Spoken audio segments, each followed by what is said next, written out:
Continuamos con Apocalipsis, capítulo 13. Hoy vamos a estudiar del versículo 8, versículo 9 y el versículo 10, que son los versículos que quedan para terminar con lo que es la primer bestia que ha formado alianza con Satanás para ponerse y oponerse a todo lo que es Dios. Y a través de esa alianza y a través de ese poder que ha tenido como poder político, lo que es la primera bestia, con las diferentes cabezas, los diferentes imperios que han reinado desde tiempos antiguos, oponerse y oprimir al pueblo de Dios y engañar a todos los moradores de la tierra para hacerlos al lado del enemigo, al lado de Satanás, al lado del dragón escarlata. Ya hemos visto en videos anteriores que esta primer bestia es el poder político, el poder gubernamental, que cuando el Imperio Romano fue destruido en el año 480 aproximadamente después de nuestro Señor Jesucristo, revivió, su herida fue mortal, o sea, lo mataron literalmente como gobierno, como poder gubernamental que tenía el dominio del mundo, pero fue revivido por la segunda bestia, es decir, el poder religioso. Es decir, la iglesia de Roma siguió quedándose en Roma. Esa es la séptima cabeza, que también ya vimos que cuando surja la octava cabeza, si es que no está surgiendo en este momento, de cambio, entonces esa octava cabeza va a destruir a esa séptima. Pero lo que nos queda aquí del asunto de la primera bestia, dice el versículo 8, versículo 9 y versículo 10. Y la adoraron todos los moradores de la tierra, cuyos nombres no estaban escritos en el libro de la vida del Cordero, que fue inmolado desde el principio del mundo. Si alguno tiene oído, oiga. Si alguno lleva en cautividad, va en cautividad. Si alguno mata a espada debe ser muerto. Aquí está la paciencia y la fe de los santos.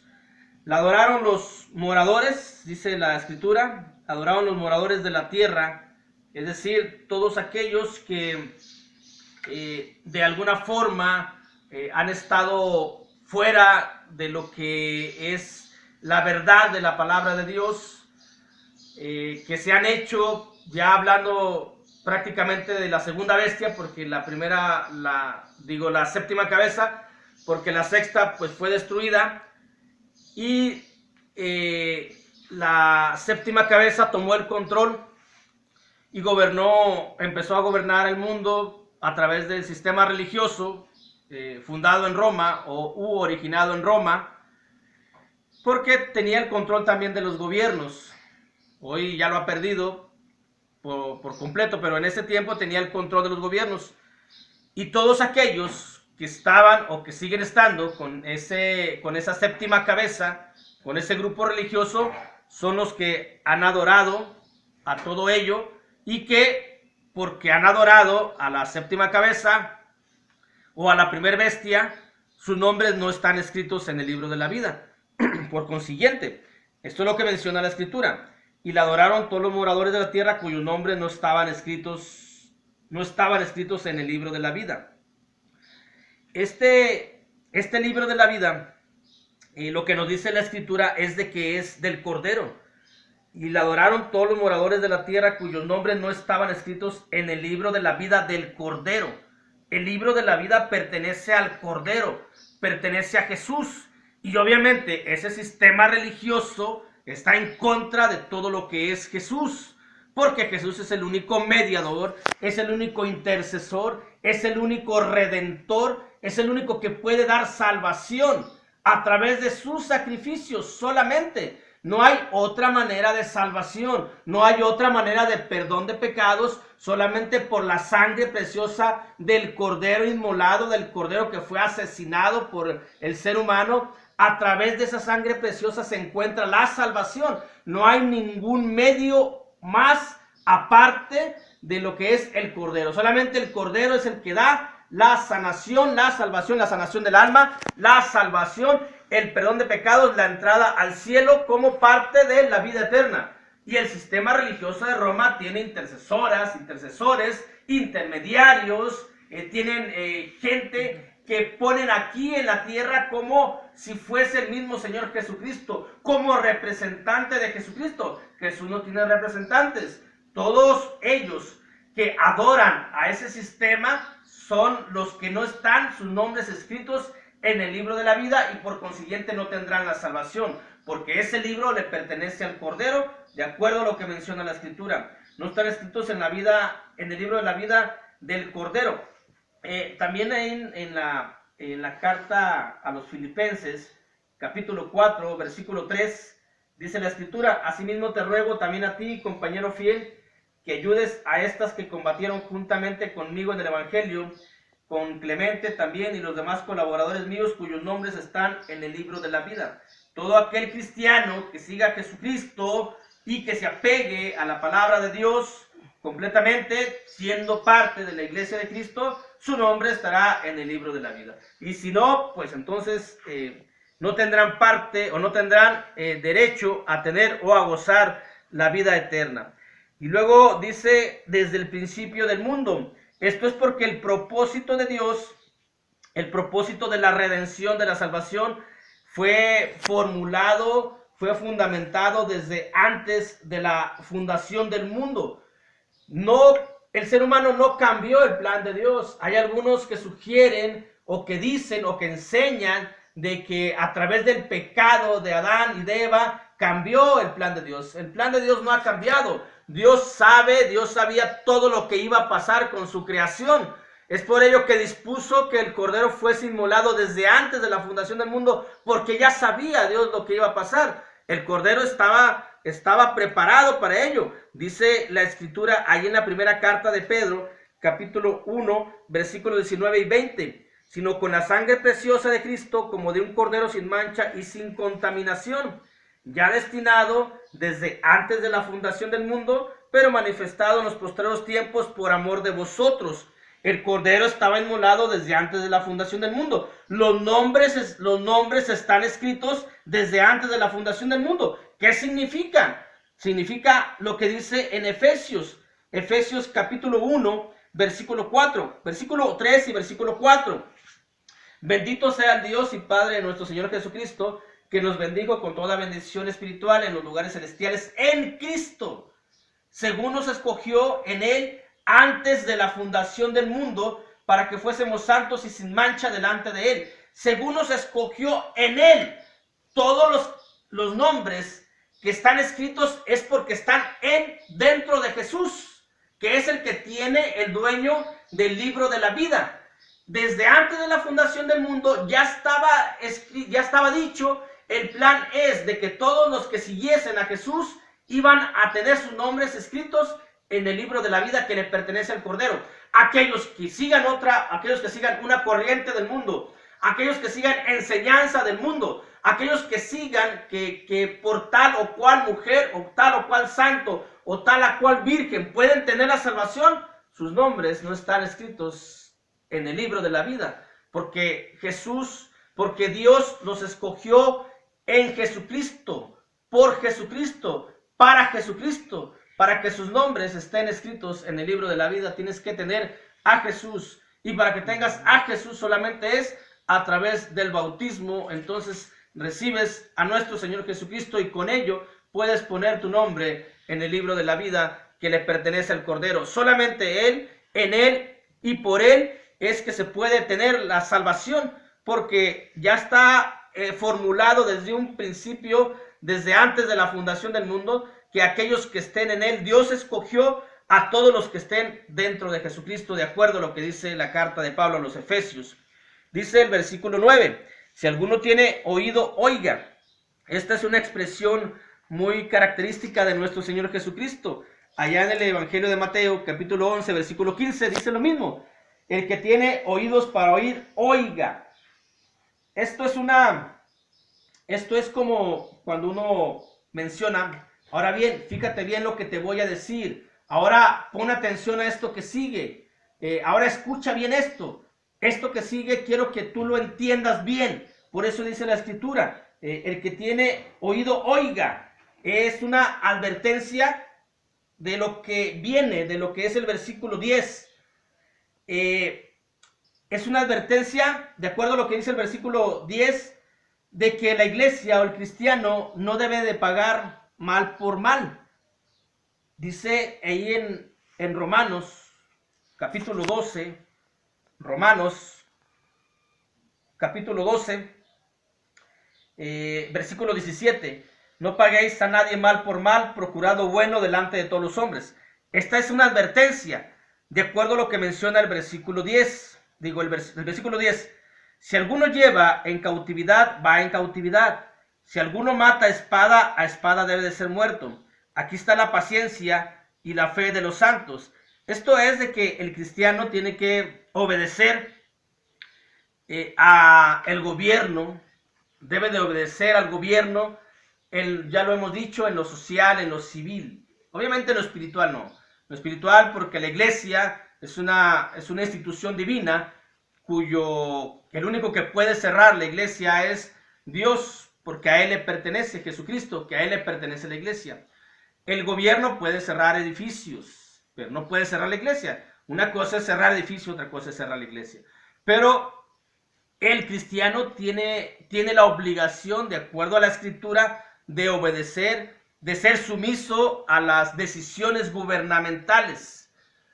Le guste o no le guste, no puede hacer guerra, no puede levantar armas, o no debe de levantar armas en contra del gobierno, sino que tiene que sujetarse y tiene que someterse a lo que Dios ha establecido en este versículo. Con este versículo termina lo que es la primer bestia. La primer bestia es el sistema gubernamental que domina, que controla, que oprime al pueblo. Dios no está a favor de la corrupción, de la opresión.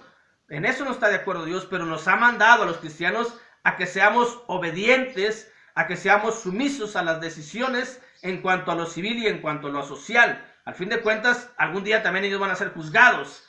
Nosotros vamos a ser juzgados por lo que hagamos con la palabra. Y si la palabra nos dice que debemos de someternos, de sujetarnos a las decisiones gubernamentales en lo social, en lo civil, no en lo espiritual, porque ellos no tienen injerencia en lo espiritual para nada, ni lo que es dentro de la iglesia. La iglesia es de Jesús y Él es el único que determina qué es lo que se tiene que hacer, y ya lo ha determinado en su palabra. Ya no es necesario que Jesús nos vuelva a decir lo que tenemos que hacer, si ya lo tenemos aquí. El nunca dejar de reunirnos, nunca debemos de dejar de reunirnos. No dejes de reunirte, no dejes de reunirte, no dejes de reunirte. Esa es la orden de Dios, de Jesús, del dueño de la iglesia. Tenemos que buscar mecanismos distintos de reunión para que la adoración va a continuar, siempre va a continuar. Pero en cuanto a lo social, en cuanto a lo civil, tenemos que sujetarnos y ser sumisos, aunque sean cuestiones injustas, aunque sea algo que uno dice, esto no te lo puedo permitir, gobierno.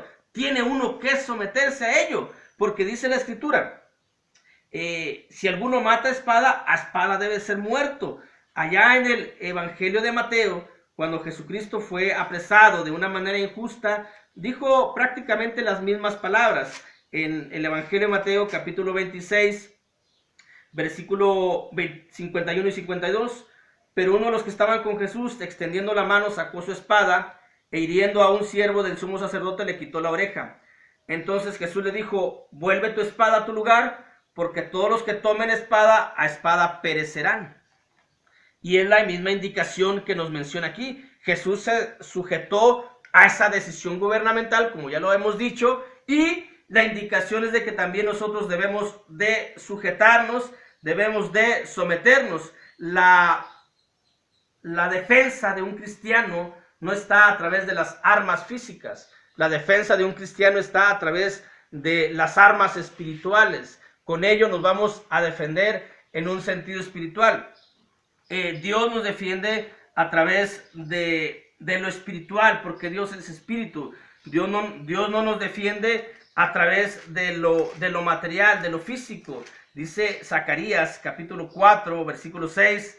Entonces respondió y me habló diciendo, esta es palabra de Jehová a Zorobabel, que dice, no con ejército ni con fuerza, sino con mi espíritu, ha dicho Jehová de los ejércitos. Esa es la confianza, esa es la seguridad que tenemos los cristianos, de que hemos de ser protegidos, de que hemos de ser defendidos por el Dios creador de los cielos y la tierra, a través del Espíritu Santo, a través de la espada que es la palabra de Dios. Esa es la defensa. no debemos de basar nuestra confianza en armas físicas, en armas materiales, porque entonces, si nosotros hacemos eso, no vamos a demostrar la fe y la paciencia que dice el versículo 10, porque aquí está la paciencia y la fe de los santos.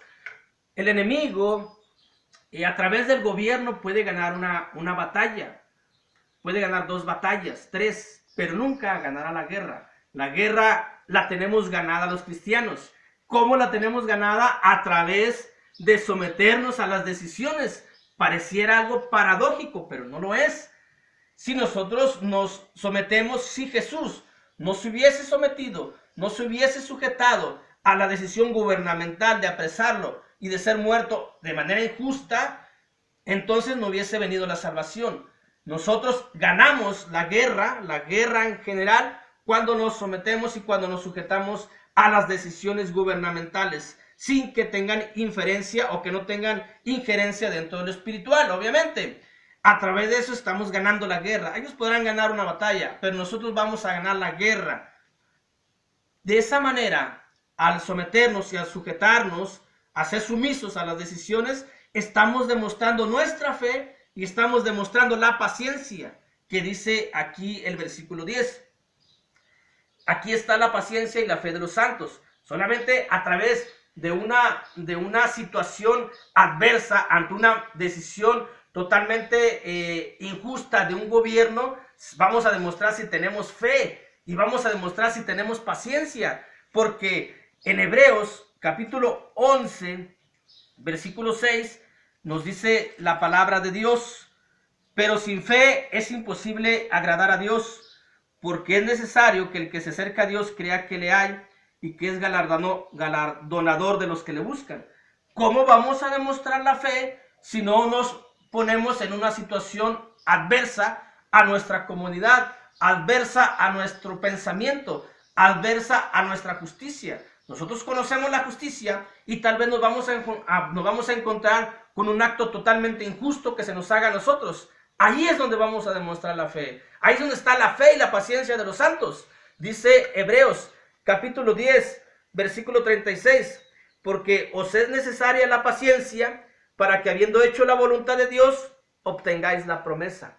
A través de la sumisión y de la obediencia demostramos fe y demostramos paciencia, y con eso ganamos la guerra, y con eso tenemos la promesa de Dios, y con eso tenemos la herencia. La guerra está ganada, la guerra está vencida a través de la obediencia a la palabra de Dios.